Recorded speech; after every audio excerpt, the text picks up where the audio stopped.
మన ఆంధ్ర తెలంగాణలో ఎక్కడ ఫంక్షన్ కి వెళ్ళినా ప్రత్యేకంగా ఆడవాళ్ళలో ఒకే టాపిక్, బంగారం ధర ఇంకా పెరుగుతుందా తగ్గుతుందా? ఈ రోజు వీడియోలో బంగారం ధర ఎందుకు ఇలా పెరుగుతుంది, తగ్గుతుందా, తగ్గాలంటే ఏం జరగాలి, లాంగ్ టర్మ్ లో ఏమవుతుంది, అన్ని పిన్ టు పిన్ సింపుల్ గా చెప్తాను ఒక్కసారి. అందుకే ఈ వీడియోను చివరి వరకు చూడండి. ఇంతవరకు సబ్స్క్రైబ్ చేయకపోతే ఇప్పుడే చేసేయండి. గత 10-15 ఏళ్లలో బంగారం ధర ఎలా పెరిగింది? 2015లో 10 గ్రాములు 22K బంగారం ధర 22,000 నుంచి 23,800. 2020కి వచ్చేసరికి 44,000 నుంచి 45,800, అంటే డబుల్. 2024 నవంబర్ లో 71,000, ఇప్పుడు 2025 నవంబర్ లో 84,000, అంటే లక్షకి దగ్గర. 10 ఏళ్లలో బంగారం ధర 3 రెట్లు. ఎందుకు ఇలా పెరిగిందో చూద్దాం. బంగారం ధర పెరగడానికి ప్రధానంగా 3 కారణాలు. గ్లోబల్ అన్సర్టినిటీ, అంటే ప్రపంచం నమ్మకం లేని పరిస్థితిలో ఉంది. రష్యా ఉక్రెయిన్ యుద్ధం, middle east tension, America recession భయాలు, ప్రపంచ ఆర్థిక వృద్ధి చాలా స్లో. ఇలాంటి టైంలో స్టాక్ మార్కెట్ ఎవరు నమ్మరు. వాళ్ళు పొదుపు కోసం బంగారం ఎంచుకుంటారు. డిమాండ్ పెరిగితే ఏమవుతుంది? ప్రైస్ పెరుగుతుంది. ప్రతి దేశం సెంట్రల్ బ్యాంక్ గా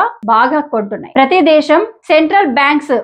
కొంటున్నాయి. మన India RBI, China, Turkey, Russia లాగా దేశాలు 100 టన్నుల లెక్కకు కొంటున్నాయి. మనమైతే 10 కేజీల నుంచి 20 కేజీలు కొంటాం. వాళ్ళు టన్నుల కొద్ది కొంటారు. సప్లై తక్కువ, డిమాండ్ ఎక్కువ, ధర పెరుగుతుంది. ఇంకా తాజాగా 261 బిలియన్ విలువ కలిగిన ఆస్ట్రేలియా సెవెరిజియన్ వెల్త్ ఫండ్ మేము గోల్డ్ కొనుగోలు పెంచుతాం అని ప్రకటించింది. అంటే ఫ్యూచర్ లో కూడా డిమాండ్ పెరుగుతుంది. రూపీ వీక్ అవడం, డాలర్ ఎక్కడ? బంగారం మనం డాలర్లలోనే కొనాలి. ఒకప్పుడు $1 60 రూపాయలు, ఇప్పుడు 88. రూపీ వీక్ అయితే గోల్డ్ ఇంపోర్ట్ ఖర్చు పెరుగుతుంది, అదే గోల్డ్ ధర పెరుగుతుంది. మరి బంగారం ధర పడుతుందా? లొకేషన్ లో చాలా మంది చెప్తున్నారు 80,000 అవుతుంది, 70,000కి పడిపోతుంది. ఇది ఎంతవరకు నిజం? భవిష్యత్తును ఎవ్వరు 100% చెప్పలేరు. కానీ గోల్డ్ మాన్ సాక్స్ ప్రిడిక్షన్ ప్రకారం 2026 నాటికి గోల్డ్ పెద్దగా పెరగదు, పెద్దగా తగ్గదు కూడా. లాంగ్ టర్మ్ లో స్లో గ్రోత్ ఉంటుందంటున్నారు. బంగారం ధర తగ్గడానికి కావాల్సిన కారణాలు: ప్రపంచంలో ఇన్ఫ్లేషన్ తగ్గాలి. ఉదాహరణకు యుఎస్ లో ఇన్ఫ్లేషన్ 3.5% నుంచి 2%కి తగ్గితే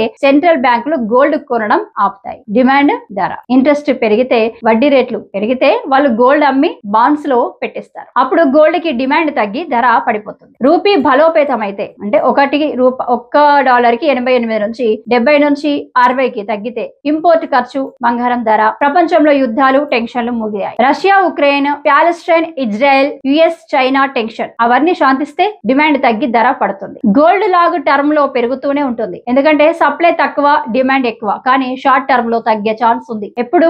ఇన్ఫ్లేషన్ తగ్గితే, వడ్డీ రేట్లు పెరిగితే, ప్రపంచం స్థిరపడితే. ఇక వీడియో నచ్చితే లైక్ చేయండి. ప్రతిరోజు ఫైనాన్షియల్ అప్డేట్స్ కోసం డిఆర్ ఫోకస్ ఛానల్ ని సబ్స్క్రైబ్ చేయండి.